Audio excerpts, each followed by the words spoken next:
everyone, welcome to my podcast. Berhubung beberapa waktu yang lalu aku udah ada share tentang kasus pembunuhan yang dilakukan oleh seorang pria bernama Rian yang melakukan pembunuhan berantai terhadap 2 orang perempuan. Nah, dari situ aku jadi kepikiran buat mencari kasus yang baru. Bukan kasus yang baru, maksudnya cerita yang lain mengenai kasus ini yang udah pernah terjadi di masa lampau.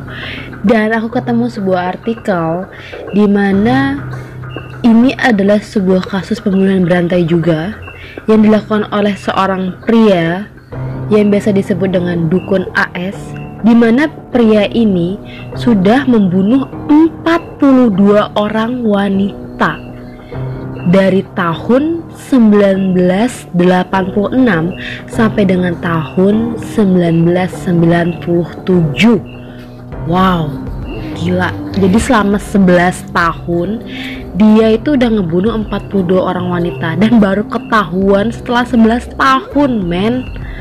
Oke. Gimana ceritanya? Kita langsung mulai aja dengan profilnya si pembunuh berantai ini.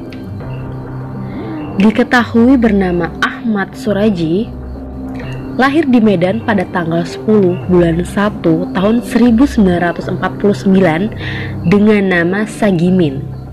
Nah, dia ini adalah anak pertama dari 2 bersaudara, anaknya dari Bapak Jogan dan Ibu Sartik.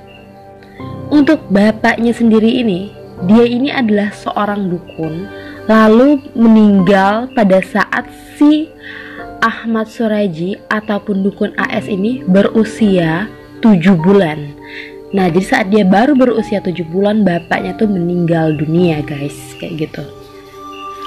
Untuk masa kecilnya sendiri, si Ahmad Suraji ini ya kayak biasa gitu, kayak anak-anak kecil yang biasanya suka main di ladang dan macam-macam gitu kan. Lalu karena dia ini pernah jatuh ke dalam sumur dan selamat, jadi itu masuk ke dalam sumur terus dia tuh selamat. Orang-orang banyak menjuluki dia dengan nama Nasib, sering manggil dia Nasib gitu. Dan karena dia tuh kalau kemana-mana selalu ngebawa kelewang. Jadi kelewang itu adalah senjata khas Melayu. Jadi karena dia selalu ngebawa kelewang itu, orang-orang nyebut dia tuh dengan nama Nasib Kelewang. Ya, jadi begitulah nama kecilnya si Ahmad Suraji ini. Lalu bagaimana bisa kok dia dapat nama Ahmad Suraji? Nah, nama Ahmad Suraji ini diperoleh setelah dia keluar dari penjara karena kasus pencurian lembu. Jadi masih mudanya juga gak bener ya, dia sudah mencuri lembu gitu. Dan juga dia ini juga punya sebutan lain sebagai Datuk. Kenapa? Karena dia ini sudah menikahi 3 orang saudara sedarah. Ih, gila banget ya nih orang. Emang udah bener-bener gak ada normal-normalnya lagi lah pokoknya kalau aku lihat ya. Pria tamatan SD ini, jadi Suraji ini tamat SD ya. Selain jadi dukun, dia tuh juga berprofesi sebagai petani. Nah, awal mulanya dia menghinggapi atau memulai mempelajari ilmu-ilmu klinik kayak gini, itu dimulai saat dia berusia 12 tahun. Dia udah sangat tertarik dengan yang namanya ilmu kedukunan. Di mana dia belajar dari buku-buku peninggalan sang ayah saat sang ayahnya ini masih hidup gitu. Lalu setelah dewasa dia pun menikah dengan seorang wanita. Sampai akhirnya suatu ketika si Suraji ini ngomong ke ibunya, "Bu, saya mau nikah lagi." Dia ngomong gitu ke ibunya yang bernama Sartik ya. Ibunya auto kaget dong. Hah? Nikah lagi? Ngapain nikah lagi gitu kan? Terus jawabannya itu karena istri dia yang pertama yang bernama Tumini itu tidak memberikan dia anak perempuan. Jadi dari pernikahannya dengan Tumini ini, dia sudah memperoleh 4 orang anak laki-laki. Setelah itu, yang lebih mengejutkan ibunya lagi, dia itu ingin menikahi 2 orang sekaligus, di mana 2 orang itu adalah saudara-saudara si istri pertama, yaitu Tumini. Jadi 2 orang saudara, 2 orang wanita yang mau dinikahinya ini, yang masih sedarah sama istri pertamanya itu, bernama Ngatiah dan Tuminah. Aduh, ini orang emang udah gak waras, beneran serius. Ini orang emang dari awal cerita udah gak waras. Akhirnya meskipun ibunya menolak, tetap si Suraji ini melangsungkan pernikahan dengan 2 orang saudara-saudaranya istri pertama dia.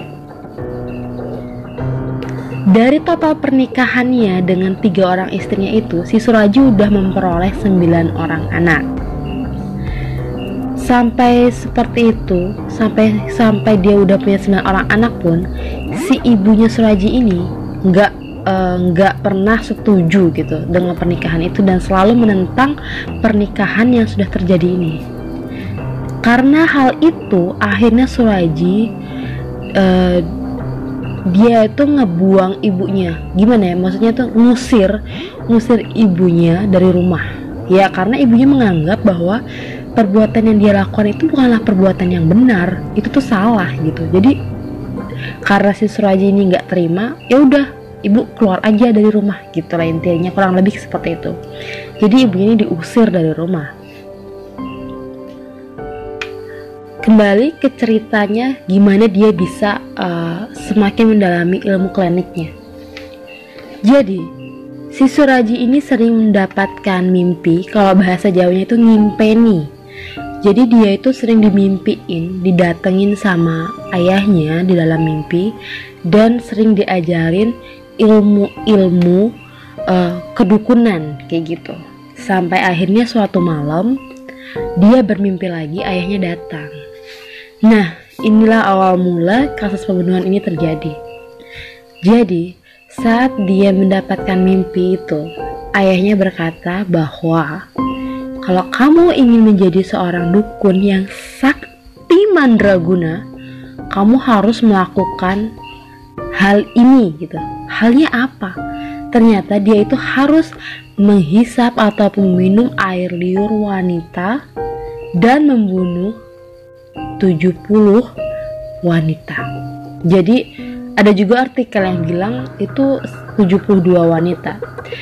Saya kurang tahu mana yang benar. Yang pasti dia di antara 70 atau 72.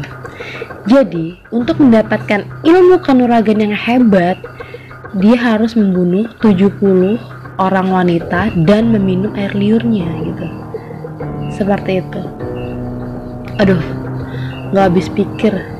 Mau banget dia minum air liur orang gitu. Gak usah bahas yang minum deh, ngebunuh gitu udah bener-bener luar biasa. Tapi teman-teman, sebelum dia memutuskan untuk melakukan ini, dia sempat bimbang. Masa iya sih aku harus sampai ngebunuh orang? Ya pokoknya gitu deh. Nggak tahu deh ya, yang mimpiin dia tuh sebenarnya bapaknya atau iblis. Kalau menurut aku sih itu tuh yang mimpiin dia tuh adalah setan, iblis gitu ya. Jadi dia waktu dia bingung itu, dia kepikiran gini akhirnya. Ya kayaknya nggak salah sih aku ngorbanin 70 orang untuk melakukan kebaikan kepada ribuan orang, kurang lebih kayak gitu deh. Jadi dia ngebunuh sekitar 70 orang untuk melakukan kebaikan yang lebih besar. Ya kali lu ngorbanin orang buat ngebaikin, buat memberikan kebaikan yang lebih besar. Kebaikan apa gitu kan secara logika. Jadi itu maksud dia, yang dia pikir kebaikan itu adalah seperti nolong orang sakit misalnya kan, terus kayak masangin susuk sama cewek-cewek gitu ya, yang itu yang dia bilang kebaikan yang lebih besar.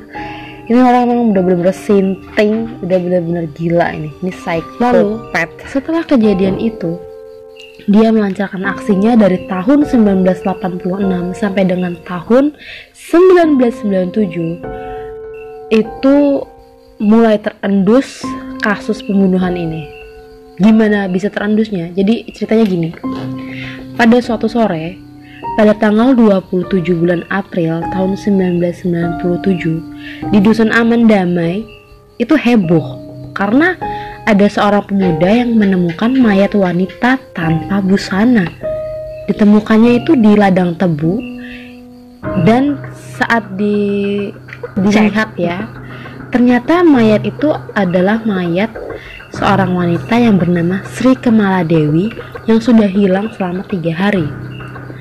Atas penemuan mayat ini, akhirnya di area itu kan dipasang line polis gitu kan, dipasang garis polisi, dan dicek, digali, ternyata ditemukan 42 kerangka manusia. Oh, ini udah jelas nih, manusia-manusia itu adalah korban-korbannya si Suraji. Jadi balik lagi ke Sri Kemaladewi, si korban yang ditemukan pertama kali ini. Sebelum Sri Kemaladewi ini hilang, ini story-nya before kejadian ini terungkap ya. Jadi si Dewi ini, dia tuh sebelum hilang, dia tuh berantem sama suaminya. Suaminya itu bernama Tumin.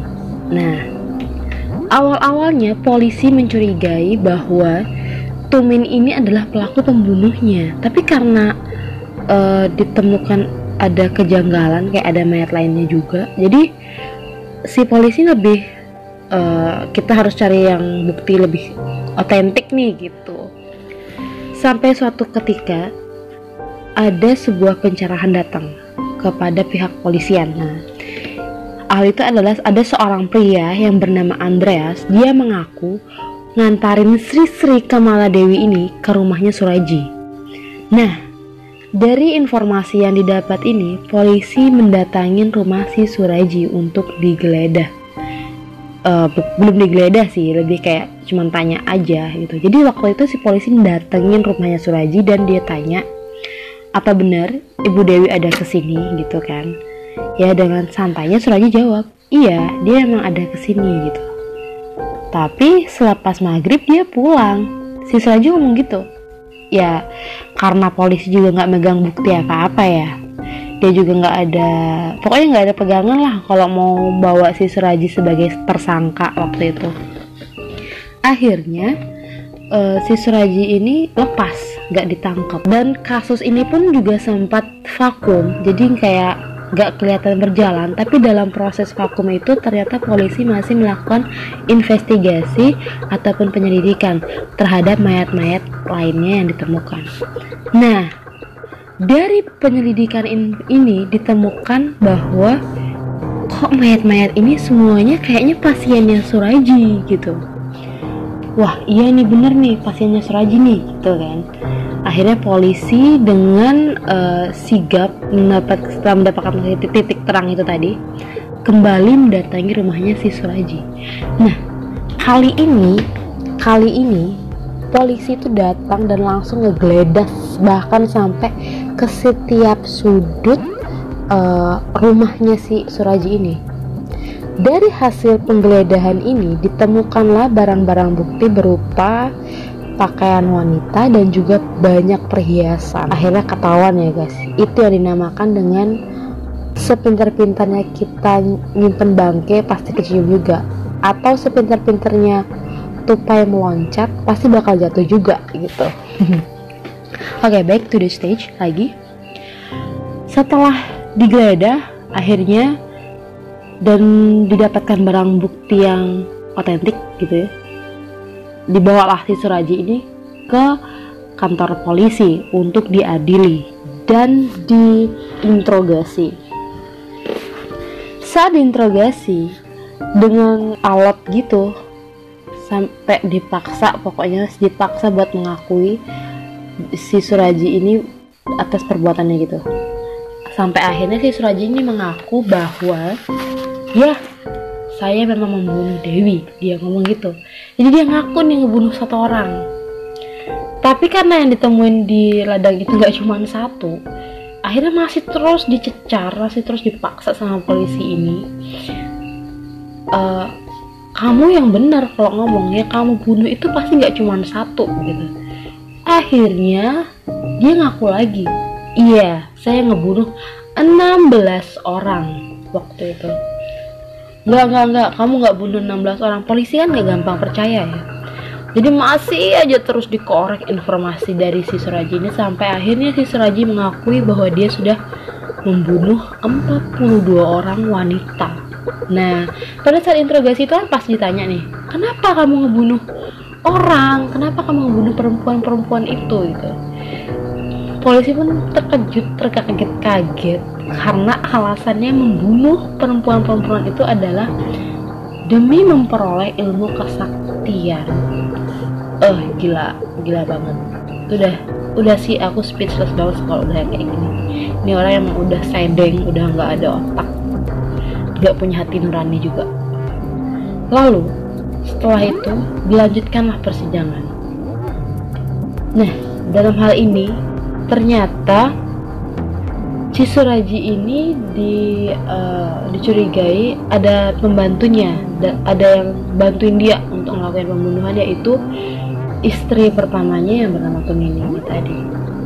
Jadi si Suraji dan si Tumini itu mereka berdua sama-sama ditahan, sementara dua istrinya lain tidak dibawa karena emang terbukti tidak ikut campur.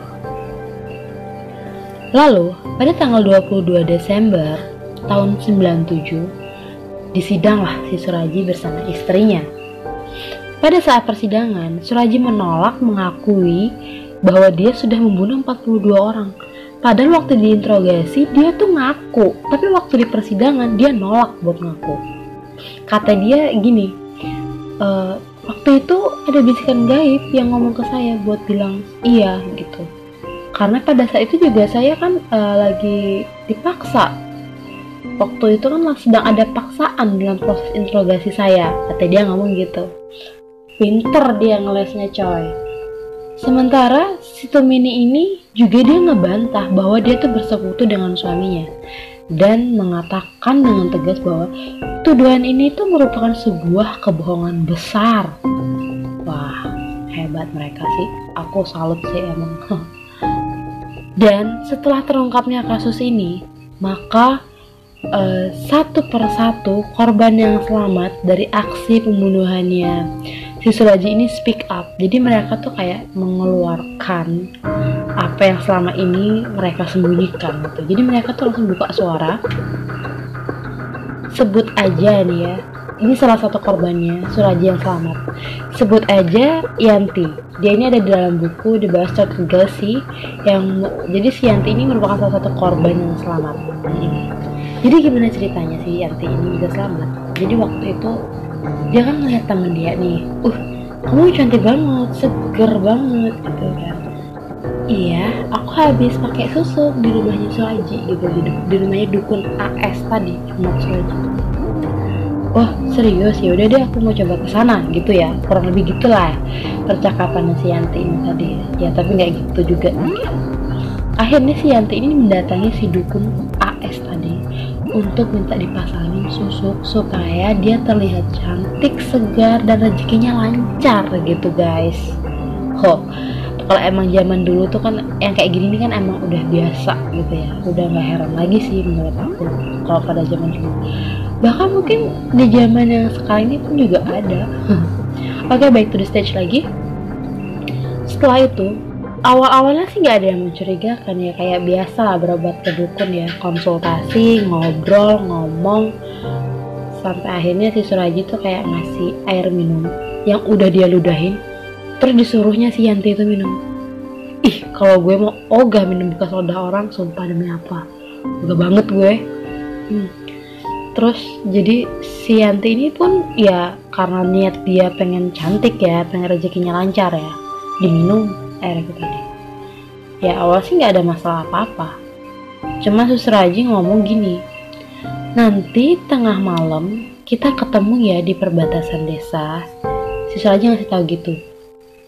Dan awalnya sih si Yanti ini agak sedikit ragu, tapi ya udah banyak kok yang selamat, udah banyak kok yang gini yang gitu, kata dia kan. Ya udahlah, percaya aja.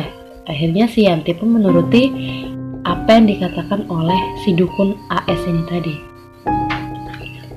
Pada tengah malam sampailah si Yanti pertengahan desa, dan ternyata di situ terdapat sebuah kebun tebu. Nah, Tahu kan guys, kenapa ketemunya di kebun tebu? Jadi dia masuk ke dalam kebun tebu itu berdua sama si dukun ini tadi. Si dukun itu ngebawa karung, sekop, dan tikar di situ. Saat sampai di tengah-tengah kebun, dia ngomong gini, kamu harus buka baju. Wah gila, ini cewek disuruh telanjang men. Dan cewek ini pun ya nurut aja. Awalnya sih dia sempet ragu. Terus si dukunnya ngomong, ya emang gitu prosedurnya, emang gitu prosesnya. Kalau nggak percaya tanya aja sama temen kamu sebelumnya gitu. Akhirnya karena dia percaya, dia pun melucuti pakaiannya bersih tanpa kain. Oh gila, ini cowok cabul juga rupanya si dukun ini. Terus nggak lama dia naruh karung sama bentang tikar, lalu sampai menunggu dia ngegali tanah dan menyebut dan ngomong sama si Yanti ini begini, kamu harus melakukan tapa pendam, kayak gitu katanya. Jadi tapa pendam itu kayak kita badannya dikubur semua, cuma ditinggalin desain leher sama kepala doang gitu guys. Jadi setelah itu awalnya Yanti masih ragu kan, tapi ya udah deh. Saat si Yanti ini mau ke situ, ternyata dia dibekap dari belakang sama si Suraji ini. Karena si Yanti ini mungkin emang punya tenaga yang gede, akhirnya si Suraji ini kedorong dan kejatuh ke dalam lubang galiannya. Secepat kilat, si Yanti ini berusaha kabur karena ngerasa takut kalau dia bakal diperkosa di situ. Dia awalnya nggak kepikiran mau dibunuh, tapi kepikirannya kayak mau diperkosa. Dia lari ngambil pakaian seadanya buat nutupin badan dia dengan berlari di dalam kebun tebu. Itu kan tajam ya kebun tebu itu. Jadi dia tuh saat pulang ke rumah tuh badannya penuh dengan luka-luka gitu. Dan itu dia masalahnya perempuannya. Dia tuh nggak mau speak up, dia tuh nggak mau ngomong karena dia ngerasa itu tuh adalah aib untuk diri dia sendiri.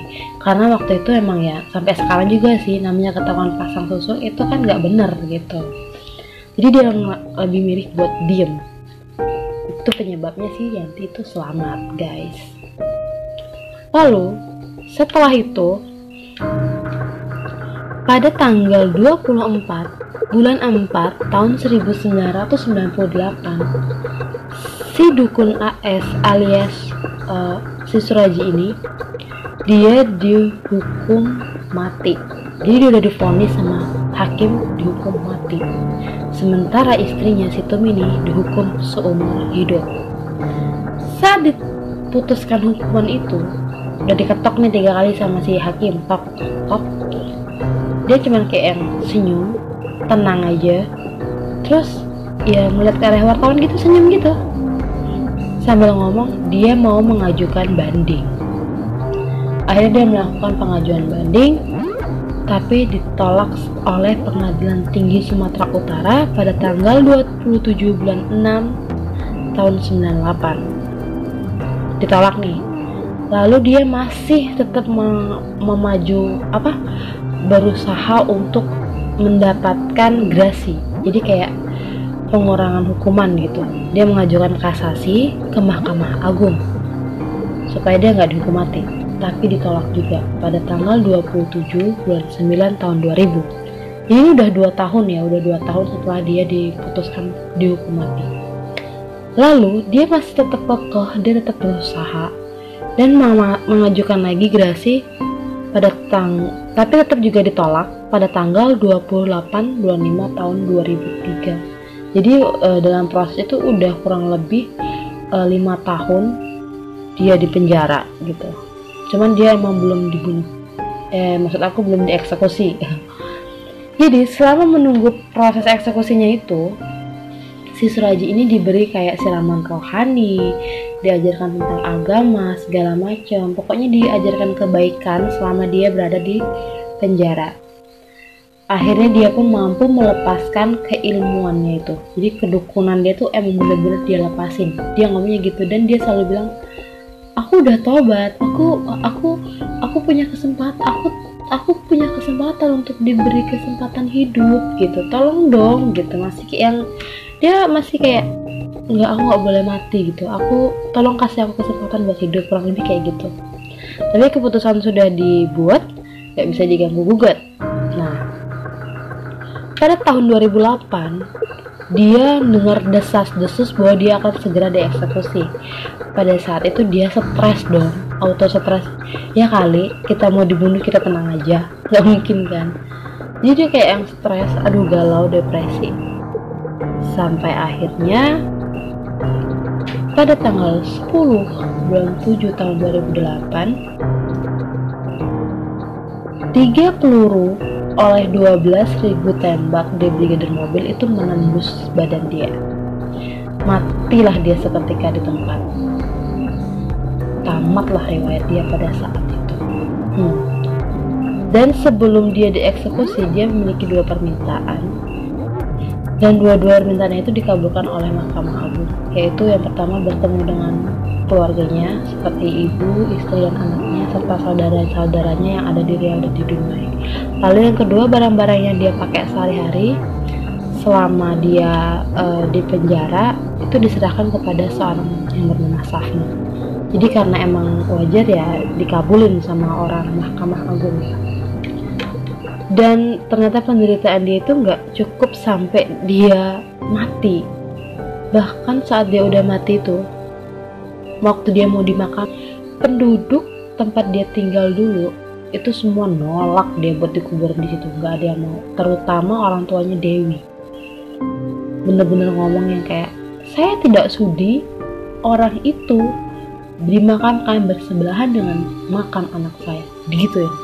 Jadi tuh emang dia ditolak, dibuang jauh-jauh, udah nggak boleh dia dikubur di situ.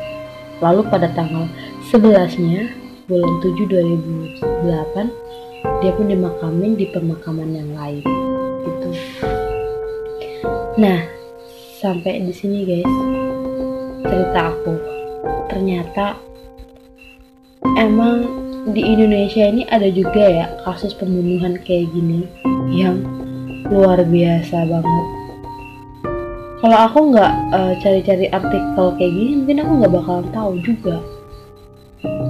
Aku nggak nyangka ternyata di Indonesia tuh juga ada psikopat yang kayak gini. Tapi mungkin dia tuh bukan psikopat ya, lebih kayak disesatkan aja oleh aliran ilmu kedukunan dia gitu.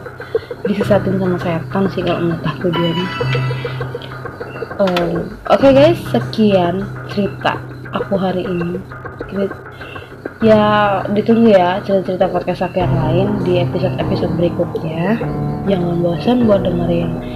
And thanks banget buat yang udah dengerin podcast ini sampai selesai. You are a good people, dan aku sangat apresiasi banget komentar dan kritikan kalian yang membangun untuk podcast aku ini. Oke, see you and goodbye.